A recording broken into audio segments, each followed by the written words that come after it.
What's going on, traders? It's your boy Marv, the man, the myth, the professor, coming at you with another day trading recap. I'm going to go ahead and jump right into it with the trades that I took today. I think I took either 3 or 4. I can't remember. When I go over the charts, it'll refresh my memory, I should say. So we're going to start off with the first trade, which was CTIB. This is the first stock that I traded. I'm going to go ahead and share my screen. And here we go. So I didn't know exactly where I wanted to get this one at because it was... It had a couple areas. So what I decided is basically, instead of trying to force this or rush in, I'll just wait for it to bounce off the MA.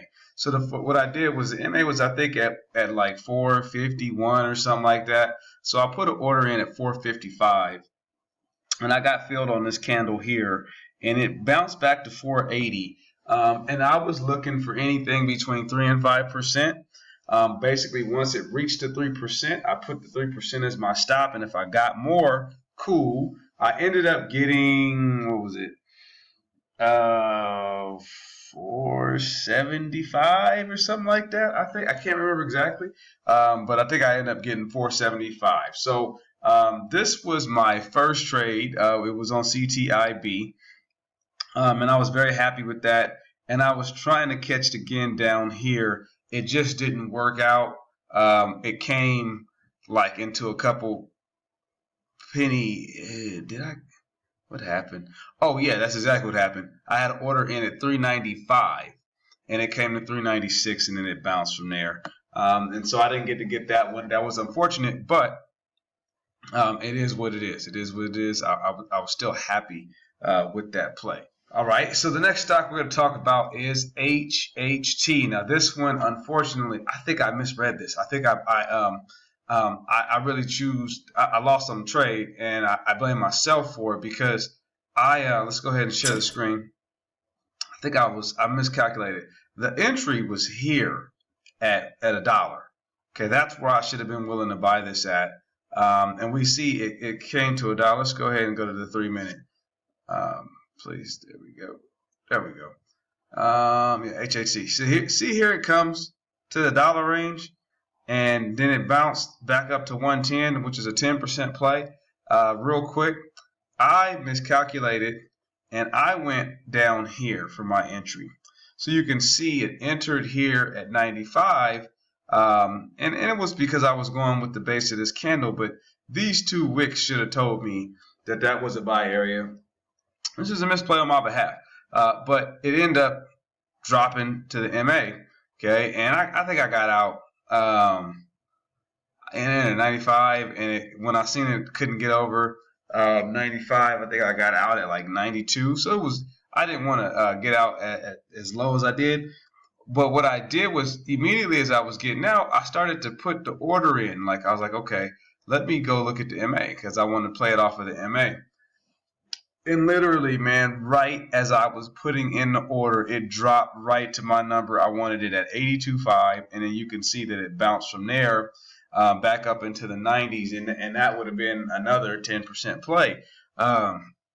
So that was unfortunate. I was not happy with myself because, man, like that was just easy. That was easy money, and it gave me 2 opportunities, and I blew that one. So, every once in a while we have execution errors and things of that nature. You just got to live with it and grow with it, Anybody out there acting like they're a perfect trader is funny because sometimes you get people who comment and they you'd swear they were perfect, like they walk on water, but I don't see them doing their recaps. I don't see them sharing their profitly. I don't see them showing what they do day in, day out. I expose myself. I'm 100% transparent even when I lose. Because I want people who are trying to get into this to see that there's a lot of ebbs and flows in this, and even people who got it together, got a system, got everything down, they still make mistakes, man, and mistakes cost you. Mistakes cost you big money depending on when and where you get those. So anyhow, that's all good, man. No sweat off my back. The next stock we're going to talk about, so I'm 1-1 at this point, if we're keeping count, is IBIO. Let me go share my screen. Sorry. And here we go. IBIO. So this one, I wasn't going to try it here. I thought it was too close. And so I was looking at this candle, which was at 165. which I don't know why I just didn't play it off to MA. I was looking here, I got stuck here. I should just put 168 as my order, but I put 165. This thing came to 166. Let's go ahead and go to the 3-minute time frame. It came to 166, okay, right here, and then it bounced basically to the low 70s, okay. So what is this? This is 170 here. It's probably like 173, 174ish. So from 165 to 173, it's a minimum 3% play for sure. I should say from 166, when it's a minimum 3%. Might have maybe got 4 to 5% out of this at best, but I kind of have moved to this.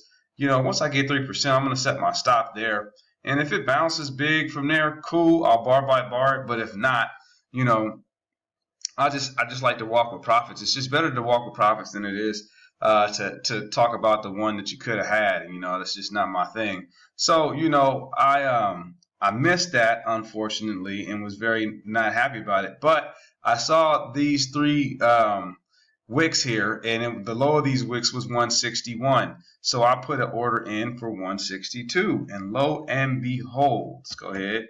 Oops, I apologize. Oh, what the heck just happened? I know what happened. I went through, there we go. And lo and behold, let's get back to IBIO.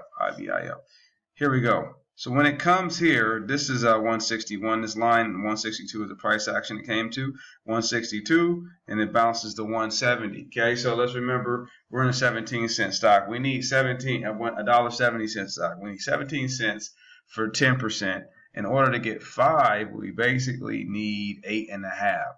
So from 162 to 170, we got the 8. So it was anywhere between a 3 and 5% trade, depending on the type of trader that you are. Okay, it just depends on you as a person. But anyway, the main thing is this. I took 3 trades. I won 2 and I lost 1, and I did all of that between 6:30 and 8:30. And there was other plays that I just didn't get to execute. Sometimes the first 30 minutes is tough because you got, you know, I have 3 stocks on my watch list. 4 when you add Hertz, and you know, it just happens kind of quick. And so sometimes you're looking at this other stuff trigger. You just can't catch everything. But the bottom line is, you know, I was able to still, even with 3 trades, 2 wins, 1 loss, you know, scratch out a pretty, you know, profit, not like a big profit, but a profit, you know. And that's really what matters most, man. The number one thing is that you're taking profits. And, you know, some people are going to say whatever they're going to say. But I'm very transparent, and I do this for my own growth, and then for those who might want to learn how to do some things, man. But, you know, I'm happy with the way that it all shook out because I stuck to the script. And remember the other day, every time I get undisciplined, man, that's when all the bad stuff happens. So, you know, we're going to take today's win, and we're going to be proud of that, and we're just going to move on to tomorrow. We're going to get up and we're going to be ready, prepared, and do the same things. And nothing's going to change. That's how we roll. Okay. All right. I'm done for the day. I'll see you guys tomorrow with another recap. We'll be ready to go. See you then. All right. Have a nice one.